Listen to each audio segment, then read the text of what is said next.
I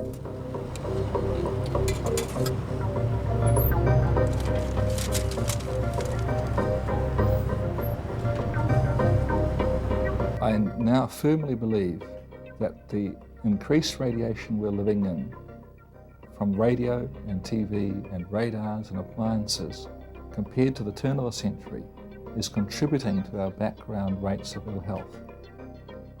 The evidence shows that there's a causal link between the radiation and alteration of cellular tissue in the brain. The research indicates that there is no significant scientific nexus between the use of cellular phones and a variety of different health effects that have been investigated, Senator. People who sell mobile phones are making a positive assertion of safety or zero risk that just cannot be done. Since 1975 in the United States, there's been a 25% increase in brain tumors. Worldwide, there's been a 300% increase in brain tumors.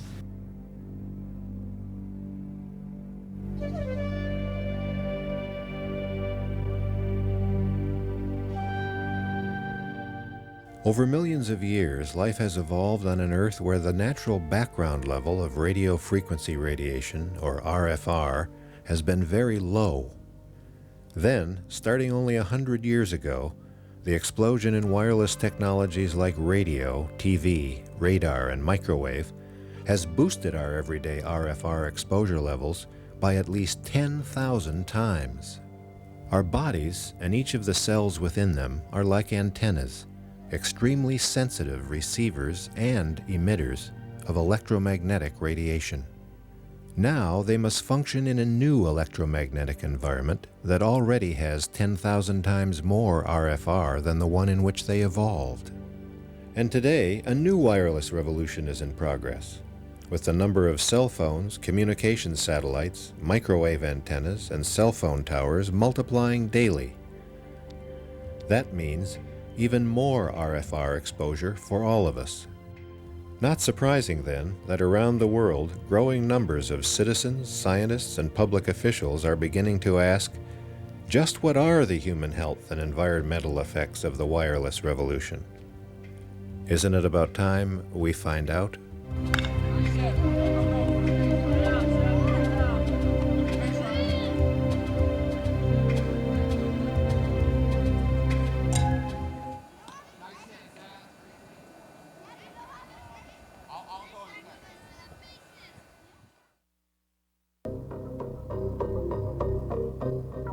The Northern California Cancer Center has been tracking this since the 70s. The report came out to the public about 5 years ago that in Marin County we had the highest rate of breast cancer in the world, they said at the time, but certainly in the United States as far as we know.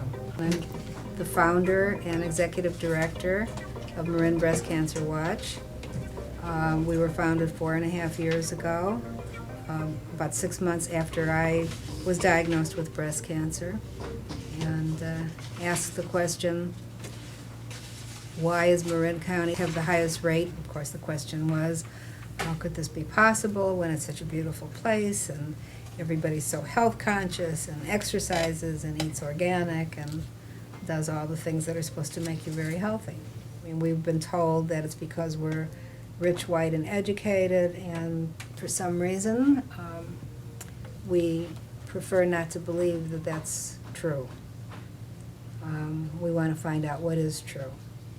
So we're going ahead and starting our own survey. We do have an epidemiologist who's a volunteer who's working with us. We're just beginning to do this, and it's very, very exciting. My hunches are the military. During the Second World War, we were ringed by radar stations. There was also a very large radar station on top of Mount Tam, which is probably still in operation. And because there are many, many wealthy people living here, they can afford all the toys that everybody wants.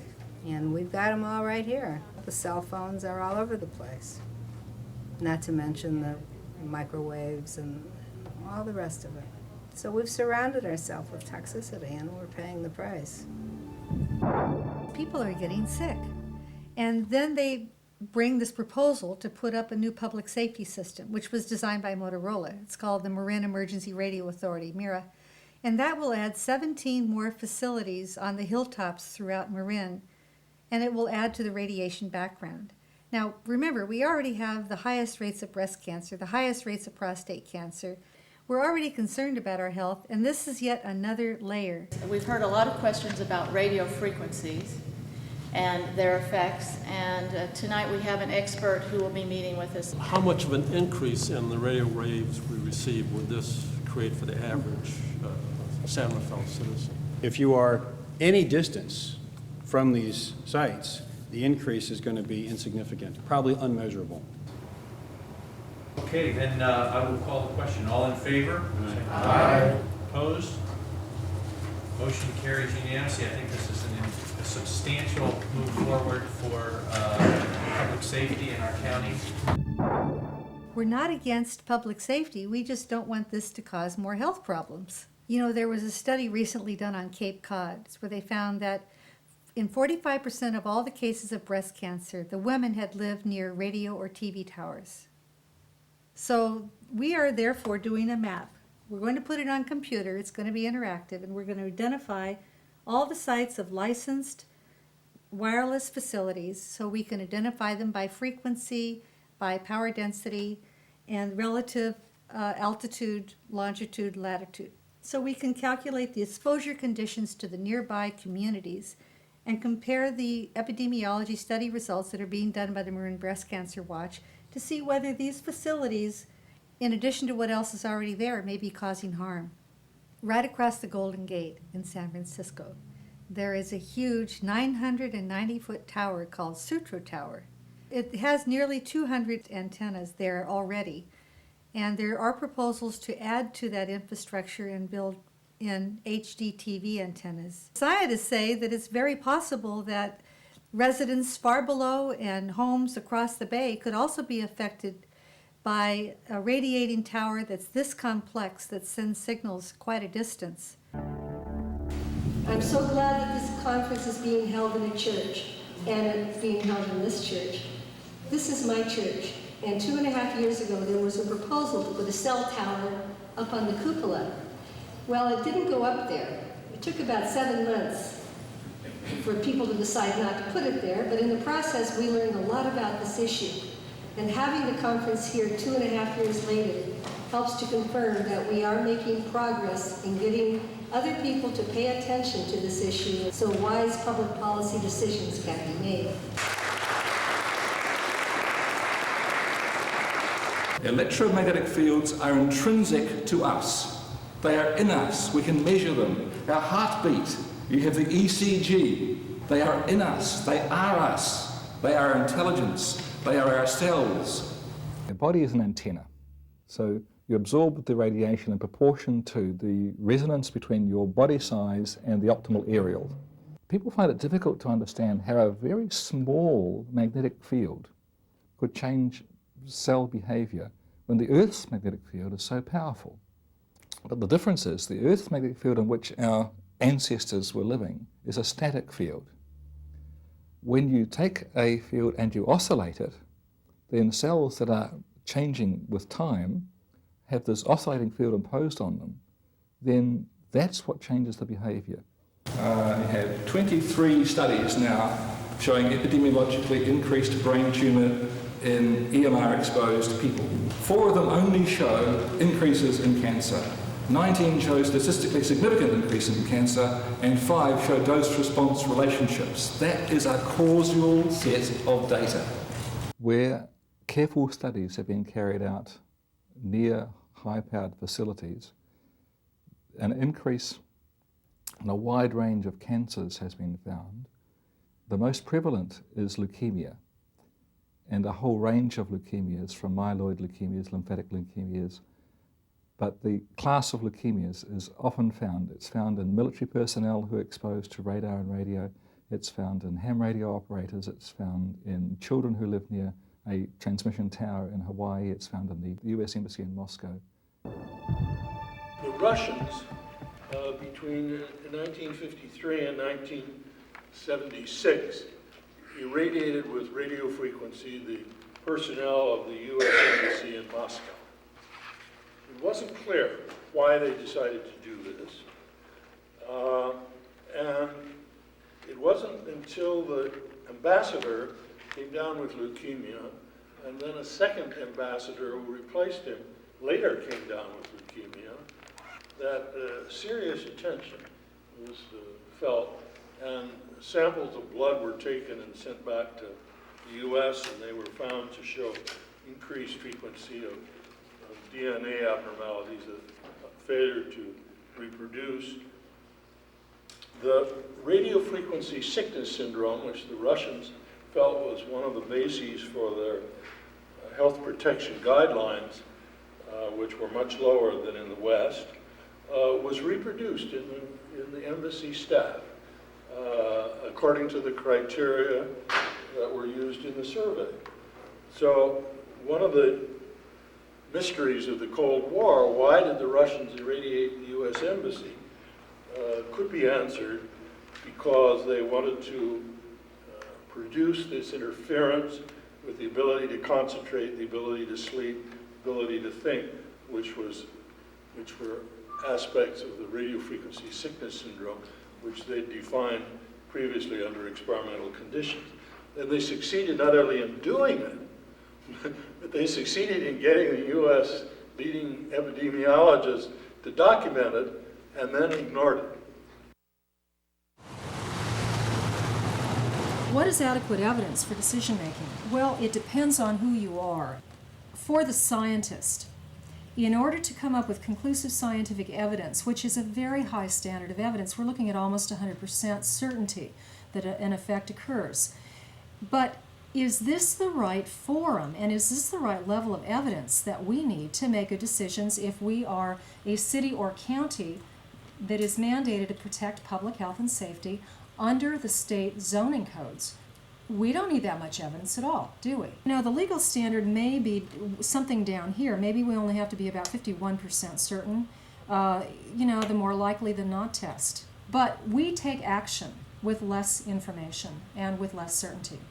Now, under the California Environmental Quality Act, all we have to have is the potential for a significant impact, don't we? Anytime you see an environmental impact report, we're not looking for certainty of effect. 10 to 30% certainty is enough to take an action that is protective of public health. This is where we're operating when we talk about public decision making for cell siting, not over here. Do we have enough scientific evidence to be 10 to 30% certain that we may have an effect, and should we be careful? And do we do that for every other environmental constraint? You bet we do. Radio frequency exposures began during the Second World War with the introduction of radar. The people who were exposed were mostly soldiers, some people in industry that were making products that were sold to the Army and Air Force. And the evidence that was accumulated showed evidence of effects on blood counts, evidence of effect on mutation and cellular reproduction, cataract in the eye, occurrence of headache and fatigue, and some increase in cancer. This occurred within a few decades of the discovery of radar, and the data were not very widely disseminated, and partly that's because people weren't concerned about what might happen in 25 years to technicians who were exposed at that time. They were fighting a war. And part of the problems that we have today derives from that rather realistic but not very sensitive preoccupation. The United States permits some of the greatest levels of exposure to the human populations in the world. If you compare those standards to other countries in Europe and China and Russia, you will note that the standards are much lower. They're all looking at the same science base. So why is there such a difference? The spectrum goes all the way from extra low frequency, 60 hertz power fields that give us electricity, all the way up through radio waves, microwaves, and the communication frequencies, and then on over into the visible light, and then further than that we're into ionizing radiation, or X-rays and gamma rays. And in the old days, we used to think only the ionizing radiation part of the spectrum was carcinogenic or had the potential to cause cancer. Well, we're finding that that was maybe too arbitrary a delineation, and now we're seeing that we may have carcinogenic effects down in the lower frequency ranges. And we're talking about power, and we're talking about communication, wireless communication.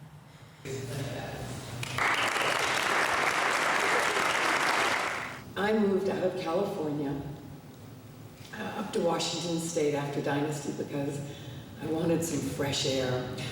I wanted to live where they had clean water, and I just liked the whole environmental state of Washington.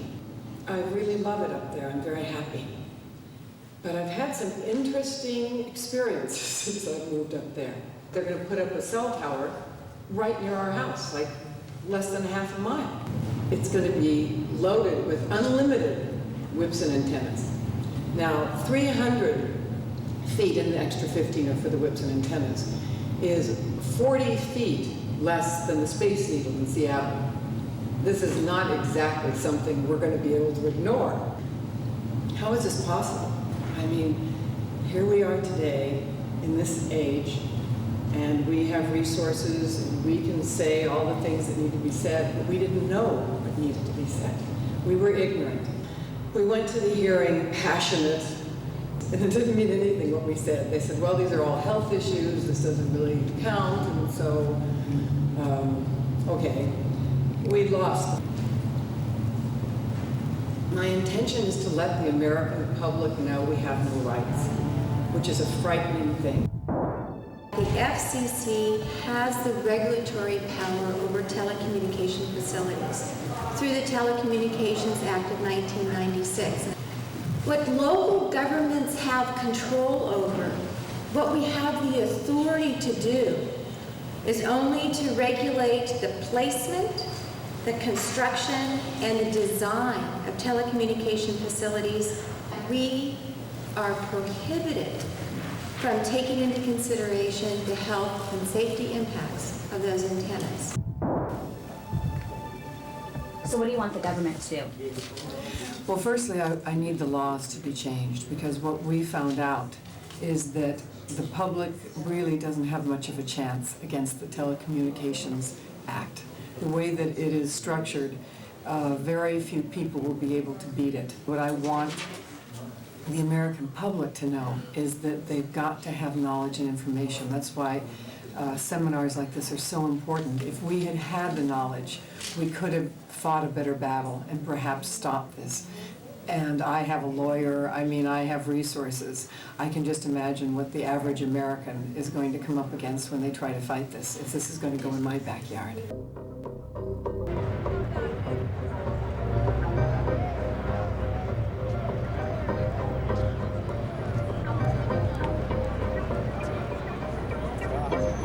They came to our neighborhood and put up a tower about 1 year ago, and we've all been fighting it because it's just been a blight in our neighborhood. We've been working on a moratorium within Butte County, and they've adopted the strongest ordinance in the United States. And we're hoping the city of Chico will follow suit, and so will other cities and areas. If Pacific Bell can afford to advertise at $1 million+ a year, as they are here by this wonderful stadium, they can certainly afford to take the time and the money to locate cellular phone towers in places other than in neighborhoods. The Telecommunications Act of 1996, Section 704, provides that we can't do anything about the health risks according to the Congress. But the local governments are still allowed to determine where to locate the towers within reason. In fact, what the law says is the only prohibition is that the local government cannot prohibit the tower altogether.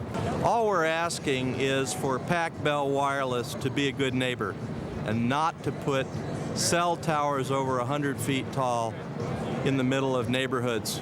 especially trying to take advantage of people in the Central Valley who they think are stupid and poor. We think that we have to work with people across the state and across the nation in order to protect them from predators like Pac Bell Wireless. The only thing that communities can do is write an ordinance, and that takes time, and usually it's only after a disaster has happened, like in our community.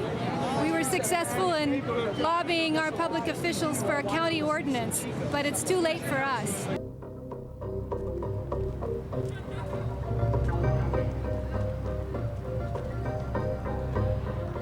It appears to me that the time has come for a precautionary note in this process. 25,000 of these cell phones are being sold a day.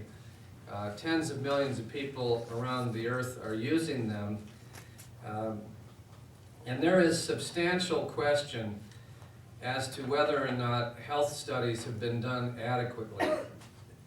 What this legislation does is bring some consumer confidence back by trying to assure our consumers that consumers have what all consumers need and have a right to in the marketplace, which is accurate information and choice. Each of these phones must meet stringent emission standards set by the FCC in concert with the IEEE and a number of the other engineering organizations. The levels that they meet are far below, I mean, the emission standards are far below any levels even close to causing any kind of a biological effect, much less an adverse health effect. In the summer of 1998, I had taken a job working for a startup company that was manufacturing the next generation of cellular phones. I went to work for this company as the director of worldwide sales. After a couple months, we were issued these prototype cell phones. Most of the employees in the company were issued the phones, and we were told to use them and test them and evaluate them. That's what we did for several months. I used that phone daily. The phone is designed to be operated with your thumb in a one-handed fashion. Being right-handed, I always held the phone on my right side. In early 1999, I had a seizure that was later diagnosed as a cancerous brain tumor. A mass growing in my head that was 5.5 centimeters by 5.5 centimeters, about the size of a tennis ball. The speed with which the tumors can grow is amazing. Cancerous tumors are rated on a scale of 1 to 4, and 4 being the fastest growing tumor. And a grade 4 tumor can grow from the size of a grape to the size of a tennis ball in 2 months. And mine was graded between a 2 and a 3, so we're guessing that mine probably took somewhere in the neighborhood of 4 months to grow, which would coincide with about the period that I was using the cell phone. I now believe that the phone was the culprit in at least triggering my brain tumor to occur. My brain tumor occurred right on the right side of my head, right on the temple, right where I held the phone.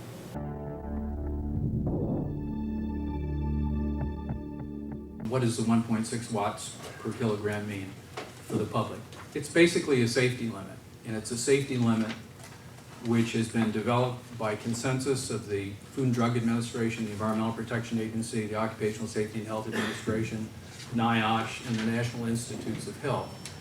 And it has substantial safety factors in it, 50-fold safety factors that provide assurances that these products are safe. I think all of us here in the committee don't want to see 10 years down the line a situation like with tobacco. We've collected credible scientific evidence from around the world that reports study after study of health effect or bioeffect at lower than standard levels.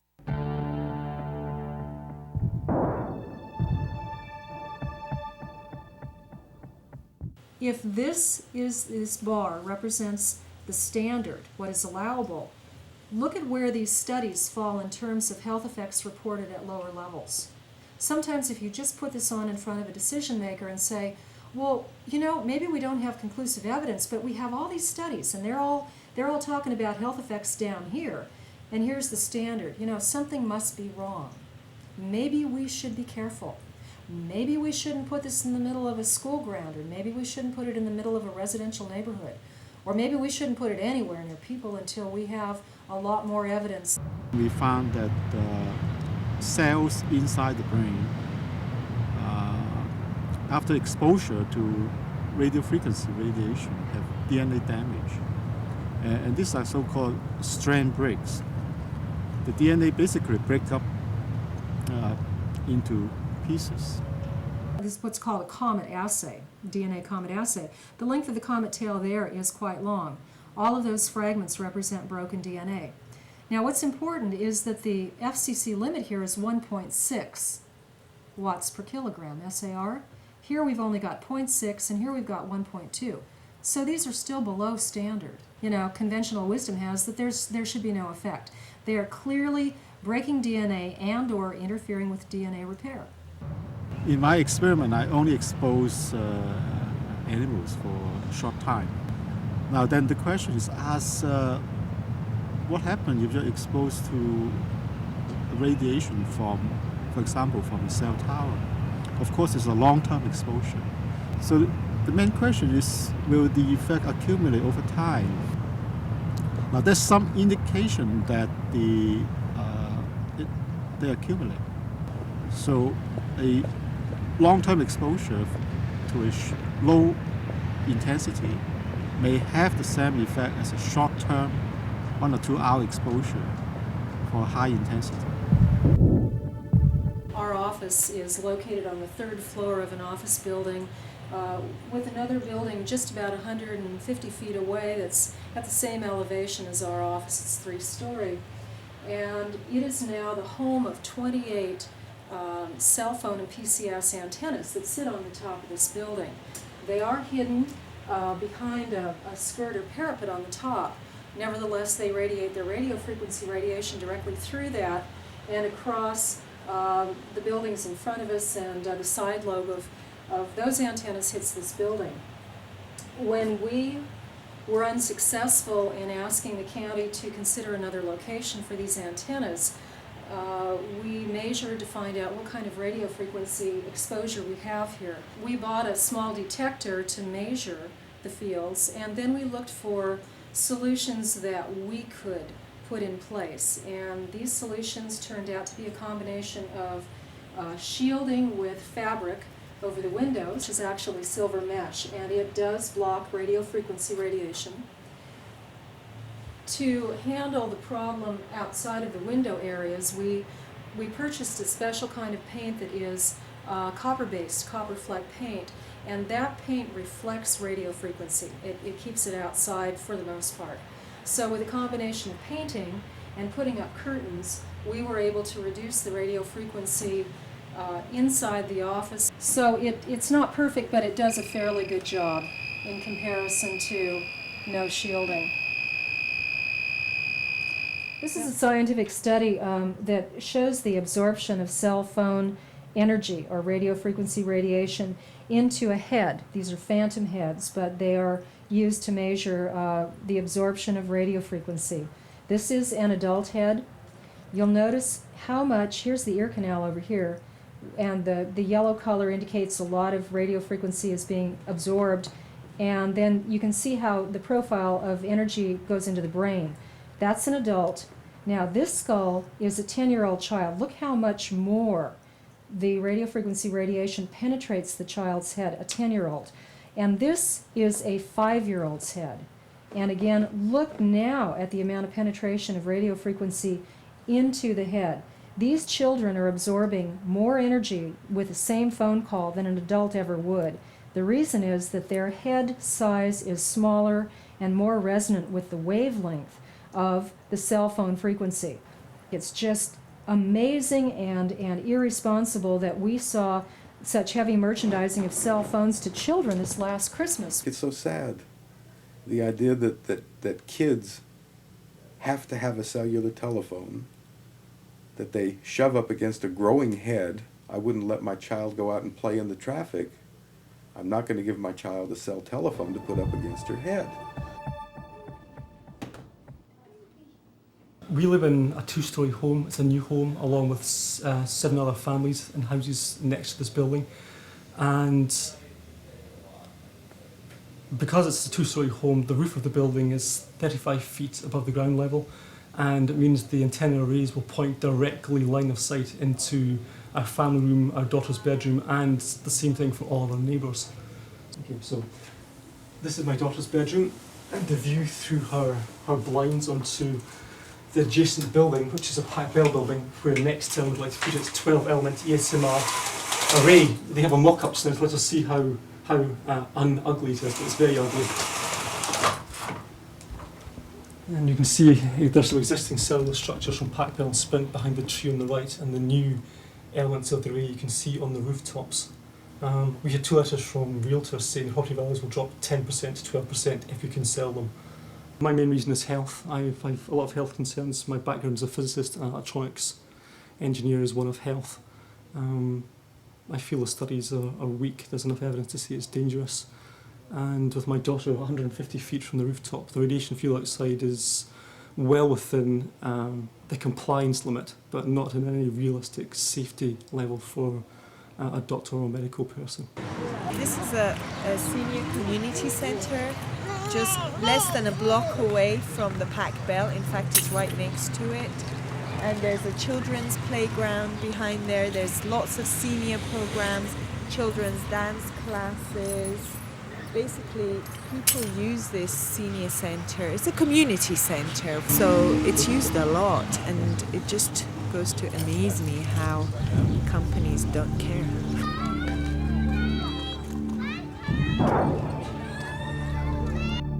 Anyone who's a parent or has had a child would not want this to happen to their child, even if they could tolerate this happening to their brain. This is a responsible public health solution, not based on knowing all the facts, but based on the question, is it safe? And if it's not safe, until we find out for sure, let's take precautionary steps. It gives the industry an opportunity to come to the table and help find solutions. We need the research. We're concerned the Motorola and the other companies that finance research are going to spend the science. In fact, we think this has already been happening. When I moved to California, Southern California, the 60 hertz work that we did was supported by a contract from the Department of Energy. The radio frequency radiation work that we did was supported by Motorola. The relationship was really very cordial and very stress-free, but only up until we started generating data. These folks were very, very upset and began to talk about how are they going to handle this, what sort of spin can we put on this, what can we expect from this, and from that point on the relationship changed. What we saw was that Motorola began to exert more and more control over the work, telling us what to do, telling us how to write abstracts, what to say in the abstracts, what to say in the papers. I said, how to do the work. No, don't do this. Yes, do it this way. This was unacceptable. I had completed our study of DNA damage, and I submitted the final report to Motorola, and I got a call from Mays Swycord at Motorola. Now, Mays is the former head of the Center for,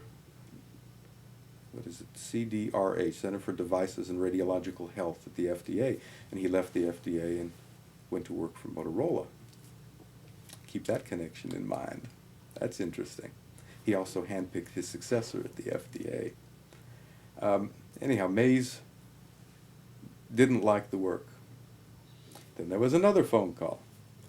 Point is, I kept getting nothing from these people. They simply weren't willing to accept my interpretation of my study, my evaluation of my study, my knowledge of science at that point, and tried to urge me not to publish the study. They didn't tell me not to. They just said, no, this isn't ready for publication. and they wanted me to do more work. I stopped taking calls from them, and I went ahead and published the study. It came out in 1998, and I wanted nothing more to do with any Motorola-related work. I wasn't going to put up with that kind of control. I wouldn't put up with that attitude. That was it. I think one has to exercise caution at this point, and what makes the cellular telephone research area so difficult right now is there is no money available for research other than that's coming from industry. So, I mean, what does this do? I don't have any faith in what comes out. I have absolutely none, not with my dealings with industry so far. In the case of tobacco, it's not possible by what is known as scientific standards to establish that the individual cigarette you're smoking is the one that caused the lung cancer that you developed. And I think it's sufficient by scientific evidence if you establish an association. Now you're at the limits of science, and we have established an association. To say, well, it's only an association, and you can't show me a dead body and the cell phone, the smoking cell phone that caused the brain cancer, is a preposterous industry argument. This is what Motorola now says in its safety section when they put out a manual on their cell phones. Do not, and that's in large capital letters, hold the unit such that the antenna is in contact with exposed parts of the body, especially the face or eyes or ear, while the unit is turned on. So we're not talking about a hypothetical problem. That's where we are now in the company's own advisory language. Honest people can disagree, I think, on the extent of the risk. The extent of the association, I think, is pretty clear. There's an association. But what really angers me, where I have a much stronger opinion, is the corrupting influence of corporate money on science, the buying of science. In the case of cellular telephones, we're looking at a multi-billion-dollar industry that will only grow over the coming years. Look at the money that's at stake for these people. It's absolutely staggering. Now, what does it mean to buy a study to ensure that your billions and billions of dollars are going to be safe?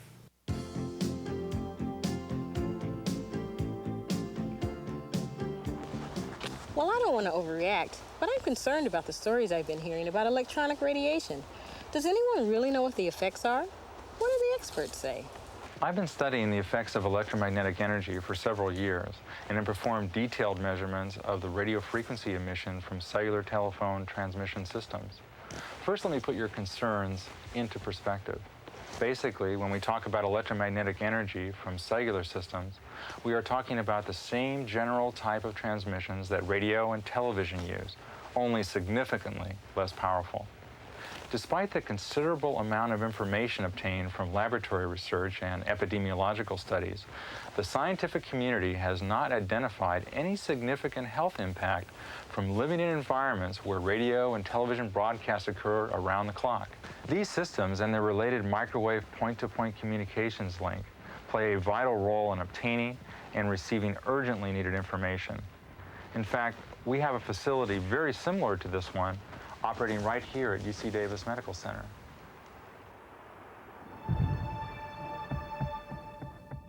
The bottom line really is that, yes, RFR exposure is associated with damage to DNA. The scientific literature also documents the exquisite sensitivity of the brain to radio frequency radiation, and Senator Hayden has also mentioned this. Now, all of these studies provide a reason for concern, and I think they provide justification for action, and it's for that reason that I support and ask your support for Senator Hayden's bill. Each year, including this year, over 100,000 people will be diagnosed in the United States with a brain tumor, either metastatic or primary. And brain tumors now have the dubious distinction of being the second leading cancer killer of children under the age of 19. Further study is warranted. In fact, the International Agency for Research on Cancer has decided to conduct a 9-country study of whether cell phones cause brain tumors. While it's not clear at this moment whether cell phones cause brain tumors, what is clear is the growing public concern. I'd really like to speak. I worked in the industry for 2.5 years, and I was diagnosed with a brain tumor in February of 1999. I was a specialist, a cellular specialist, and known and recognized in the industry. If you had any problems, go take it to that girl. And Dr. Joyce came on and he says, you know, honey, sometimes one thing leads us to find another. And he said, you have a brain tumor. There's such a big cover-up on this because of money. It's very, very difficult, as you know, to prove cause and effect when it comes to the energy modalities. The brain tumors are probably going to begin, they probably already are, beginning to show up in cell phone users. It's going to take probably 10 to 15 years for it to show up in those who live near the cell towers, more than likely. And then it's going to take another 2 years to gather the data. It's going to take another 3 years for peer review. It's going to take another 4 years to end up in the journals. So we're 20 years away from holding this industry accountable. In the meantime, you do the math, there's billions of dollars at stake there that they're going to rake in, and they very cynically know how long it's going to take to prove this. The industry has in fact engaged in the research, and it's funded a tremendous amount of research since the early 90s. And what does that research indicate? The research indicates that there is no significant scientific nexus between the use of cellular phones and a variety of different health effects that have been investigated, Senator. I would just like to highlight one issue that has not been raised to date, and that is that every federal agency that has examined this issue has determined, and I quote, that the scientific evidence does not demonstrate any adverse health effects associated with the use of mobile phones. And that statement is from the FDA as recently as October of 1999. The FDA has said, after all these years, that they can't certify that the technology is safe or not safe. It seems to me when you've got 25,000 of these cell phones being purchased a day, the fact that the FDA cannot certify them as safe should be cautionary. You know, your people say something, these people say something else, and I'm not going to determine who is right and who is wrong. However, I do want to hold the industry's feet to the fire and say this very, very clearly, that there is obviously some research out there that indicates that there might be some problems in terms of medical outcomes. Senator, do you have our commitment that we'll certainly work on the concept? We have to see the details, obviously, but we'll certainly be responsive. All right, do I hear a motion? So moved. So moved by Senator Solis. Secretary, please call the roll. Escutia. Aye. Escutia, aye. Haynes. Vasconcelos. Aye. Vasconcelos, aye. Measure passes. The truth is, I think we barely got that bill out of committee. Yeah. Because industry was just beating on people.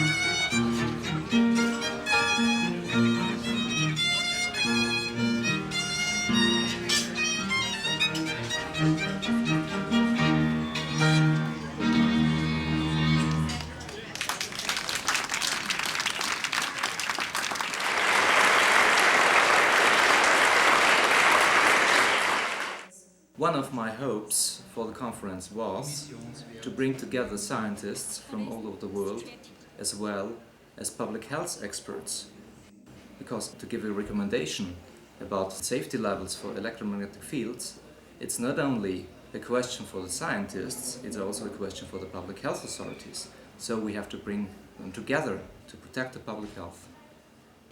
The public is concerned all over the globe and it is now recognized all over the world that it might be possible to considerably lower the limits of exposure. Citizens are worldwide concerned and claiming for their democratic rights, and telecommunication industry has to understand that their users have democratic rights which have to be observed. The information we have in Japan is so much behind compared with the Scandinavian or European countries at the moment. About 46% of population, which is 57 million people using mobile phone, now quickly penetrating into younger generation. And even at the moment, high school students are using this mobile phone. At the pace we are increasing, then in the future, the younger generation in 10 years' time will be damaged. Microwave sensitivity has become a major problem in later years since the mobile telephone systems were built out in Sweden, you know. That was about 96, 97 that we had all those 3 different systems in Sweden, and now practically everything is covered.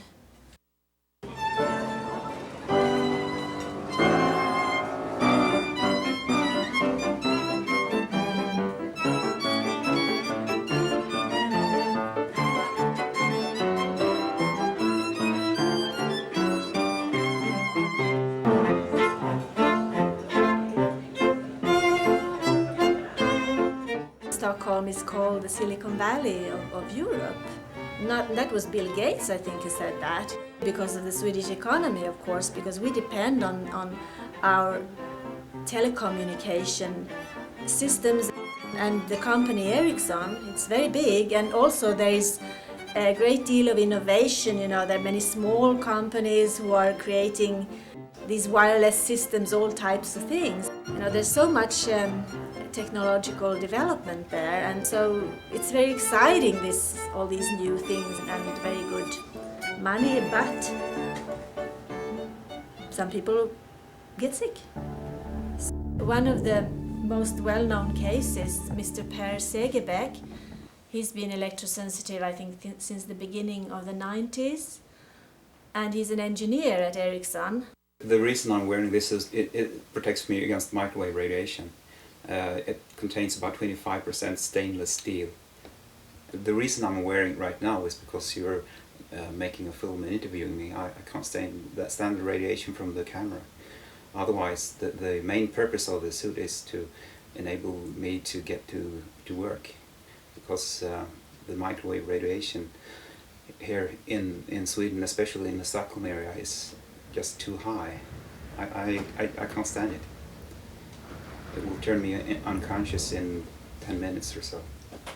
He's one of the most brilliant people I've ever met, you know, and he has helped me, for instance, a lot in finding scientific publications, references, abstracts, and so on.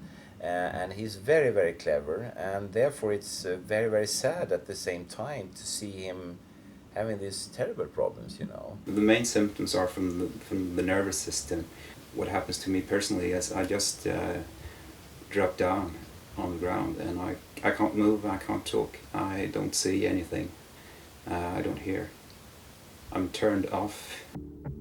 It started with working in front of my computer, but I was also actually working only about 30 or 40 yards away from a mobile base station.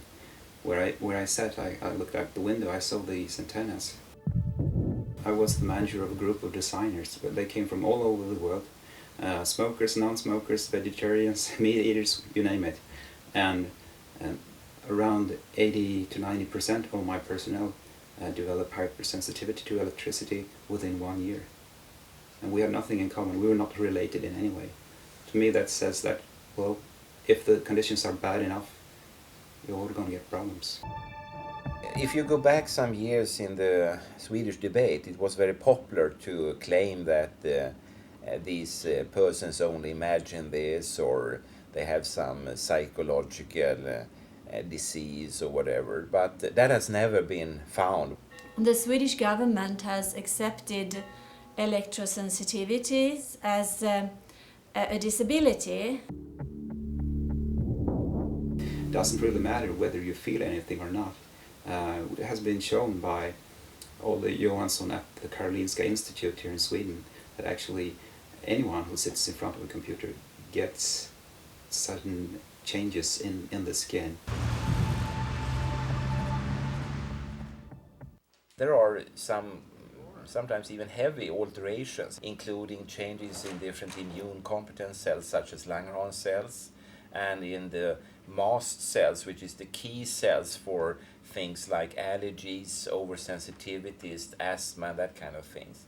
Pointing to that they react as they would react to any kind of irradiation such as X-rays or radioactivity. They also seem to react to something coming from the computer screen. But then we have also focused attention on the mobile telephones, and we're actually the first group in the world to show that persons claiming such a sensitivity could mimic that in a double-blind experiment. And they could do this sensitivity, and that it was real actually. Is it really good then to whole body irradiate 24 hours a day? Of course not. And also then a recommendation would be that please, if not stop, at least diminish the use as much as possible until we can say that everything is safe. And today we just cannot say that. On the contrary, there are so much knowledge nowadays, and they're all pointing like a forest in the wind in the same direction towards that there are biological effects, there are risk effects, and some of the effects are even scary. According to official statistics, it's around 2% of the Swedish population that are hypersensitive.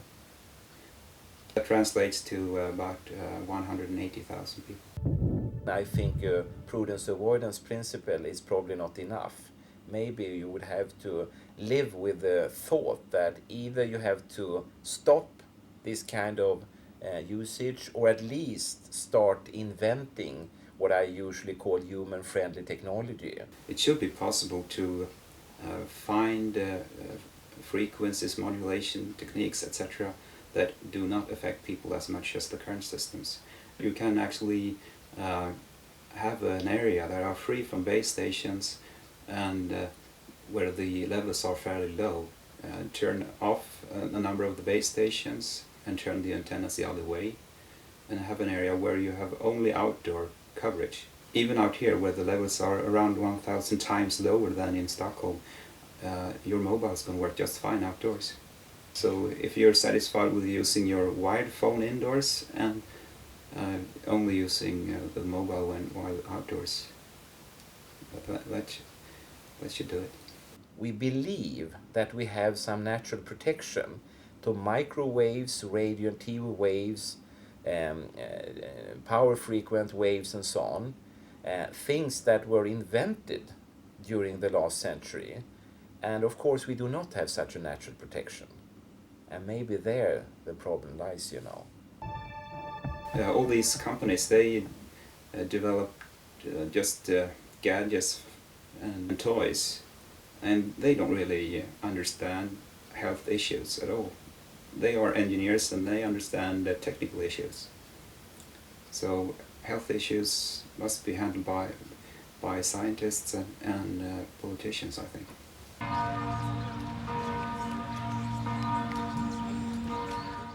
I think it was a very successful conference, and as a result we have the Salzburg Declaration with a lot of recommendations to the public, to the authorities, but also to the network providers. The Salzburg Resolution is really going to raise the world standard for considering how to deal with low-level radio frequency radiation from communications, and also, very importantly, from the coming wireless internet. If you think that the levels of radio frequency radiation that we have from cell phones and communications is important enough to consider today, wait until you see what might happen when we dramatically increase the amount of information or electrosmog in the atmosphere related to wireless internet. I believe that it's one of the most important public debates we could have on the planet today. This has not been a public debate yet. The technology and the industry have run far ahead, building, planning, but not talking to the public. And this is not correct.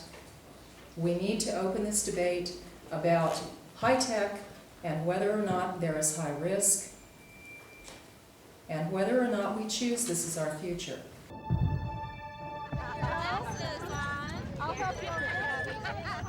I went to Stanford back in the 70s. I was never in a demonstration. I was a good student. I just put my head down and kept doing my work. Well, a month ago, I was out there marching with children and mothers and some fathers doing the Mother's March to deliver a petition signed by 2,500 people, which is now 3,000 people, opposing this super tower on Lookout Mountain and telling Jefferson County, look, we do not give our consent to further radiation. This is an assault on us. We do not give our consent. It's a continuing abatable nuisance. What does that mean? Do you see this device going on here right now? That's radiation coming in and striking us. Each day is a new assault. Each day is a new battery. Each day is a new right of action to sue the people who hurt you. Once these things get put up, you have to fight like crazy to avoid them adding more and more and more and more. And apparently they're going to just keep adding more until people start dropping like flies, unless we fight it.